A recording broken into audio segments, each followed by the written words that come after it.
And then I saw him do it a second time. I was like, no, this guy's trying to do it that way.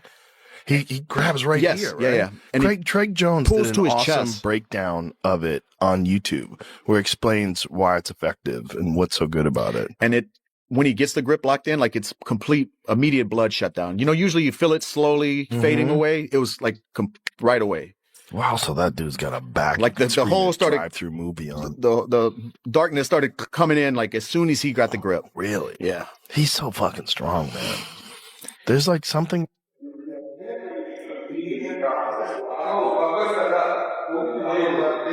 Что мне говоришь, что я опаздываю? 17:30, видишь, нет еще. Валик, шалом.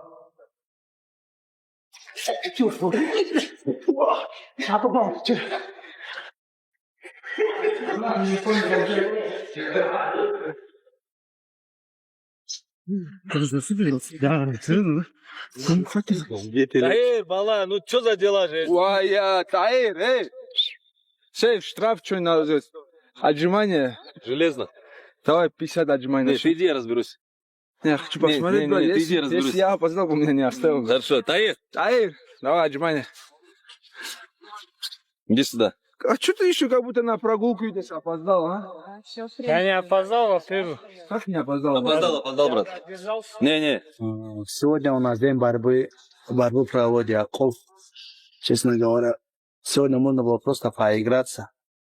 Игры сделать и все, отдохнуть. Утром тяжелая тренировка была.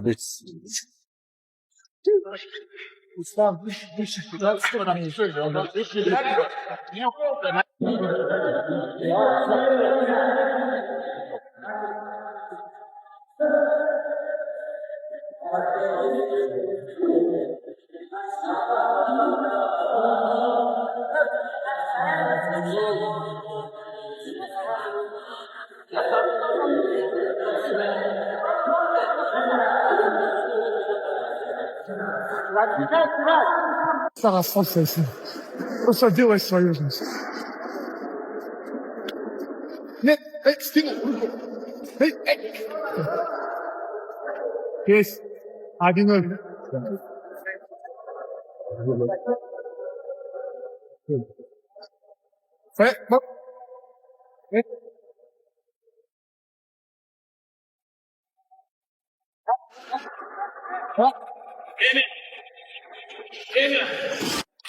And now when it comes to this fight, because like I said at the top of the video, I actually think Ian Garry has a really good chance in this fight. And it pains me to say that as someone that, again, I need to stress this. I fucking hate Ian Garry. Have I mentioned that in this video? And I'm a fan of Islam Makhachev, okay? But I just need to be real. I feel like Islam Makhachev is playing with fire by not having turned right around. He got offered a fight at UFC 324 after blobbing JDM, taking 0 damage, and moving up to 170, so it's not even this massive weight cut for him now. He clearly bulked up and filled out into the division, but still, it's not the same as cutting to 155 and turning right around. And he turned it down for whatever reason, right? We don't know. He got offered the White House card, apparently turned that down due to injury. And now we're hearing all these rumors that he's going to be back at UFC 330. Again, I'm going to build that card later on in the video. But I feel like he's given these guys a lot of time to improve. He's given Leon Edwards, what's this kid's name? Carlos Prates, Ian Garry, even Michael Morales, even though I don't think he should be in the conversation. He's given all of these guys time to get fights and get better, and they're younger than him, they're hungrier than him. And the biggest thing for me that concerns me about Islam Makhachev in this division is I feel like I'm seeing a pattern right now in the weight class, and I'm going to point it out to you. And actually, it makes me sad to accept this as a JDM fan, but there is just a certain build that is dominating this weight class right now, and it is the tall, lanky, well-rounded strikers. Okay? Listen to this fucking theory. Look at the top 5. Ian Garry, Carlos Prates, Michael Morales, and then JDM and Bilal Muhammad, who have lost to these guys, basically. You know what I'm saying? Think about what I'm telling you, right? Ian Garry, tall, lanky striker with solid grappling. He beat Bilal Muhammad the exact same way JDM did, except JDM did better, you know, whatever. But stuffed his takedowns, pieced him up. That's a good win. But he gets in there with Carlos Prates and he's able to match his frame and do well against him on the feet, outstrike him, mix in the grappling more effectively than JDM was able to. Ian Gary, with his build and his skill set, is able to beat both the guys that JDM and these guys can beat, like, and Sean Brady and Bilal Muhammad, these guys can beat, right? But also is able to beat the other tall, lanky, like mutants at 170 like Carlos Prates. Same with Carlos Prates, dude. This shit is fucking unfair, bro. This guy's massive. I saw this guy in person. It was like a fucking Arkham boss battle started when this guy jumped around the cage. He can handle grappling. We saw it against Leon Edwards. We saw it against JDM. We saw it against Ian Gary. He stuffed basically all of his takedowns. And on the feet... Forget waiting around, because Islam Makhachev is charging straight into the biggest test of his entire career. With his highly anticipated showdown against Charles Oliveira's successor approaching, the undisputed champion has buried himself inside an unforgiving training camp, relentlessly sharpening every weapon available. Yet it isn't only Makhachev's brutal preparation stealing attention.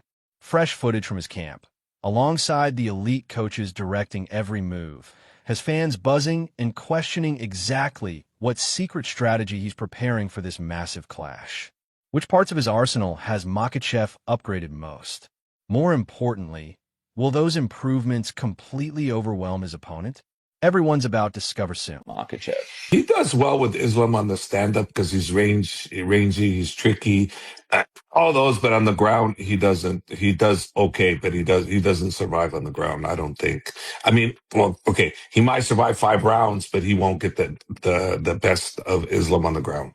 That I'm 100% sure about that. On the stand-up, he's pretty tricky. So one punch can change everything on that. One kick, one punch, one knee, so that's a different story. But on the ground, I don't see him dominating. I see him surviving possibly. So yeah, I could see that. And then the takedown defense that he has is decent, but not great enough to stop Islam from taking him down. But again, sometimes we'll go in there and we'll decide that we're going to do this with Islam. And next thing you know, next round we'll say, okay, take him down now. Or next thing you know, next round we'll go stand up because he's that good. Announce Islam versus Ian Gary. My initial take on this was, oh man, who's going to beat Islam? You need a guy that has that one-shot knockout power who's going to catch him. Nobody's beating Islam by decision. But in what we've seen this year with Strickland, Hamzat, Justin, Ilya, all these crazy upsets, buddy, I'm not counting Ian out. I'm not counting him out. No way. No. Ian Machado Gary, I mean, he's talented as all fuck. I'm not one of those guys who's just going to jump on Islam and glaze him. Like hell no. That's a great fight. You have the 170 pulled up. When you and I have spoken about Islam Makhachev versus Ian Machado Gary, what do you make of that matchup? That's a great fight. Look, it's a great fight. Ian Gary for a long time has been saying that, he is the future. Obviously, it's his nickname. Like, he sees himself as being there with the belt. He's visualized it, but now he's got Makhachev in the division. And I mean, Makhachev's got the kryptonite for every single person in the division. No matter where the fight goes, he's got the skills to challenge you and to cause you issues. Like, of course, since Ian Gary's, been spending time in Brazil, been working on his jiu-jitsu, he's going to be far more confident in his ground game. But at the same time, I don't know if you can be able to replicate what Islam Makhachev can do to you. I think you would have to be in the wrestling room in Dagestan to really feel that kind of pressure. And what you got to remember is that room right now, we keep signing a bunch of guys from Khabib's team. They're all cookie cutter versions of each other. They're all lethal. They've all got great wrestling. They've all got that pressure style with good punching and kicking now. You know what I mean? There's a really elite level in that gym. And Makhachev's at the top of that pile. Everybody in that gym is working towards where he is. And everybody in that gym's a killer. I just don't know if you're going to be able to find the same kind of look that you're going to need to be able to deal with Makhachev. And I think now he's moved up to welterweight. Believe it or not, Islam Makhachev never forgets who truly shaped his incredible rise. Whenever he reflects on the biggest influences behind his success, Khabib Nurmagomedov always tops the list. For Makhachev, everything goes far beyond championship belts and unforgettable victories inside the octagon, centering instead on their lifelong bond.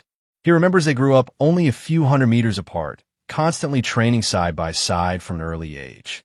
Even now, Makhachev proudly considers Khabib his lifelong idol, despite their age difference and Khabib's remarkable accomplishments throughout the sport. Это зачастую здесь и как. Сначала подерешься, и потом уже сдружишься. Не, Хаиб был у нас как до сих пор старший в зале. Ну, на тот период для меня он был старше. У нас разницы нету 1 день или 2 дня, или он чемпион, или не чемпион. Он был просто старшим, который показывал нам огромный пример.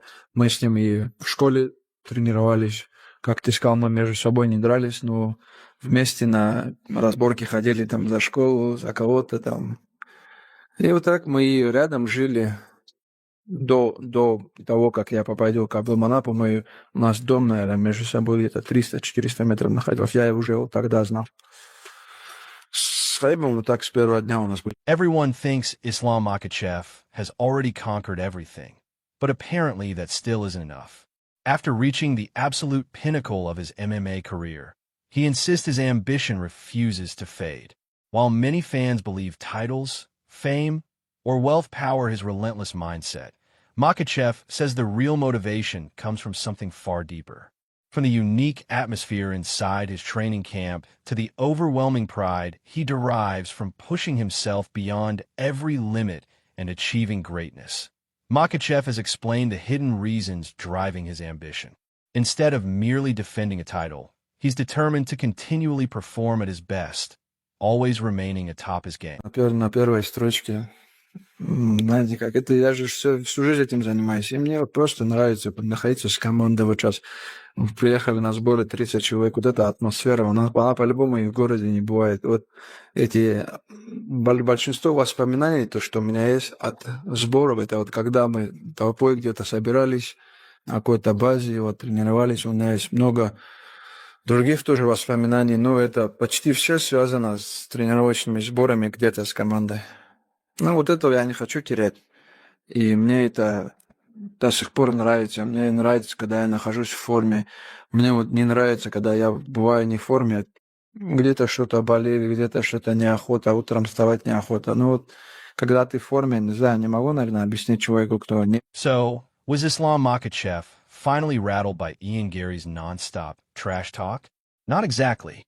The champion responded, but made it crystal clear he has absolutely no interest in playing childish verbal games. According to Makhachev, he only addressed the rumors because staying silent would have let the speculation spiral even further. He firmly stated there were no injuries preventing him from competing and revealed that no official contract offer had been presented at the time. Although Makhachev admitted he does have a hand injury requiring future surgery, he confidently assured everyone it won't affect his career, completely shutting down the growing concerns. И жестко, и резко, точнее. Цитату в пример приводить не буду, но ты сам понял, наверное, о чем речь. Вот почему ты решил ему ответить не в таком же стиле, а по-спортивному? Ну, что-то уже, когда ты молчишь, а они болтают, и люди начинают им верить просто в интернете, я думаю. Травма, они уже обо мне переживают. Но это так не бывает. Если ты захотел, и ты дерешься на следующем турнире. Прими там бой, я приму, но нет уже контракта. Как я приму? Что я приму вообще? Я им так и ответил. Отправьте контракт, я принимаю любой бой. У меня нет никаких травм. У меня есть старая травма руки, но это после завершения моей карьеры я ее буду оперировать. Но сейчас это не причина, что бои какие-то срывались. Я готов, отправляйте контракт. Вот я сегодня на сборах, я думаю, в июле. Just when a hype-around Ian Gary refused to slow down, Islam Makhachev completely poured cold water on it. Taking his breakdown even further, Makhachev explained exactly why he doesn't view Gary as a truly credible threat. He pointed to Gary's fight against Shavkat Rakhmonov, arguing that Gary still hasn't shown he can seriously trouble elite opponents with his striking. Makhachev admitted Gary successfully targeted what looked like a weakness, but Rakhmonov eventually adjusted, recovered, and finished the fight. In Makhachev's opinion, that performance proved Gary still has plenty left to demonstrate before earning real respect. Despite tempting offers pouring in from the wrestling and grappling world, Islam Makhachev isn't chasing every flashy opportunity. Unlike certain champions eagerly jumping into crossover matchups, Makhachev remains completely locked onto his MMA journey. With a demanding schedule filled with championship fights and grueling training camps, he believes splitting his focus would make absolutely no sense. The champion also insisted that bigger paychecks won't influence his decision whatsoever. For Makhachev, nothing matters more than protecting his place at the top of the UFC rankings,